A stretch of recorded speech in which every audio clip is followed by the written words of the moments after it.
ಜೀವನದಲ್ಲಿ ಹೇಗೆ ಬದುಕಬೇಕು, ನಮ್ಮ ರಾಷ್ಟ್ರಕ್ಕೆ ಯಾವ ರೀತಿ ಗೌರವ ಕೊಡಬೇಕು, ನಾವು ಇನ್ನೊಬ್ಬರಿಗೆ ಯಾವ ರೀತಿ ಗೌರವ ಕೊಡಬೇಕು ಅಂತ ನಮ್ಮ ಒಂದು ಸಂವಿಧಾನದ ನೀತಿ ಇದೆಯಲ್ಲ, ನಮ್ಮ ಸಂವಿಧಾನ ವಿಧಾನ ಇದೆಯಲ್ಲ, ಅದು ನಮ್ಮ ವಿಧಾನ.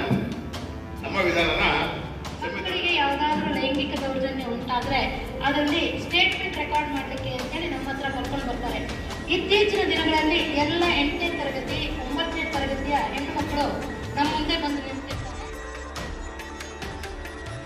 ಸಂವಿಧಾನ ದಿನಾಚರಣೆ ನಾವು ಆಚರಿಸ್ತಾ ಇದ್ದೇವೆ.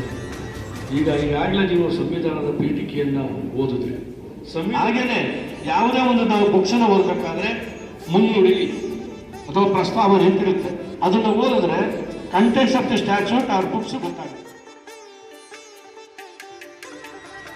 ಅಥವಾ ನ್ಯಾಯವನ್ನು ಪಡೆಯೋದ್ರಲ್ಲಿ ಹಿಂದೆ ಬೀಳಬಹುದು ಅನ್ನೋ ದೃಷ್ಟಿಯಿಂದ ಆರ್ಥಿಕ ದುರ್ಬಲರಿಗೆ ಉಚಿತವಾಗಿ ಕಾನೂನು ಸೇವೆಯನ್ನು ಕೊಡಬೇಕು ಅನ್ನೋ ಉದ್ದೇಶದಿಂದ, ಜೊತೆಗೆ ಶೋಷಣೆಗೆ ಒಳಗಾಗಿ ದಬ್ಬಾಳಿಕೆಗೆ ಒಳಗಾದಂಥ ಪರಿಶಿಷ್ಟ ಜಾತಿ ಮತ್ತು ಪರಿಶಿಷ್ಟ ವರ್ಗದವರಿಗೆ ಕಾನೂನಿನ ಉಚಿತ ಸೇವೆಯನ್ನು ಕೊಡಬೇಕು.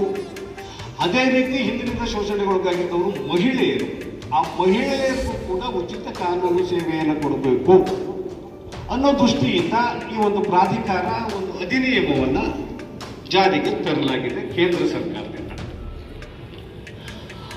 ಈಗ ಹೇಳಿದಾಗೆ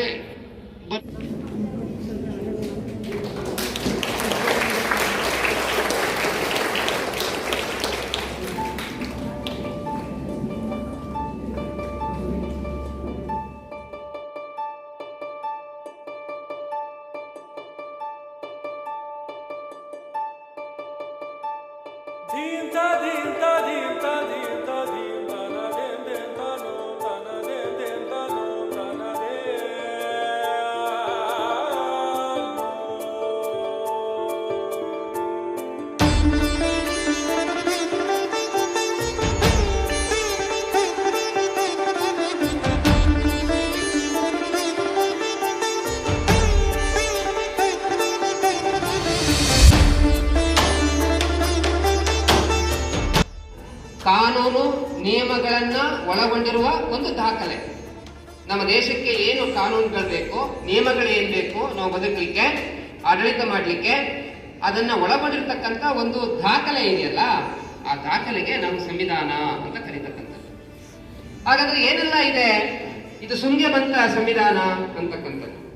ನೋಡಿ, ಸಂವಿಧಾನ ನಮ್ಮ ದೇಶದೆಲ್ಲ ಹೇಳಿದ್ರು, ವೆಂಕಟೇಶ್ವರ ಹೇಳಿದ್ರು, ಅದ್ಭುತವಾಗಿರ್ತಕ್ಕಂಥದ್ದು, ಇಡೀ ಪ್ರಪಂಚದಲ್ಲೇ ಒಂದು ದೊಡ್ಡ ಬೃಹತ್ವಾದಂಥ ಸಂವಿಧಾನ, ಒಂದು ವಿಶೇಷವಾದಂಥ ಸಂವಿಧಾನ ಇರತಕ್ಕಂಥದ್ದು ಅಂತ.